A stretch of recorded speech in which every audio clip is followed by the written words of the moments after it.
Champions கோப்பை cricket தொடரில் இங்கிலாந்து அணிக்கு 326 ரன்களை வெற்றி இலக்காக நிர்ணயித்துள்ளது ஆப்கானிஸ்தான் அணி.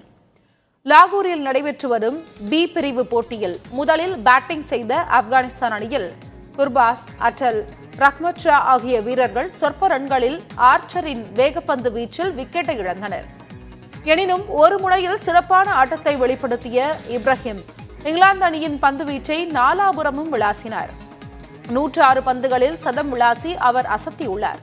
கேப்டன் ரஹ்மத்துல்லா, ஷாகிதி, நபி ஆகியோர் தலா 40 ரன்களும், அஹ்மதுல்லா 41 ரன்களும் எடுத்தனர். சத்ரான் 146 பந்துகளில் 6 சிக்சர்கள், 12 பவுண்டரிகள் உட்பட 177 ரன்களை குவித்தார். ஆப்கானிஸ்தான் அணி 7 விக்கெட்டுகளை இழந்து 325 ரன்கள் குவித்தது. இங்கிலாந்து தரப்பில் ஜோஃபர் ஆர்ச்சர் 3 விக்கெட்டுகளையும், லியம் 2 விக்கெட்டுகளையும் சாய்த்தனர்.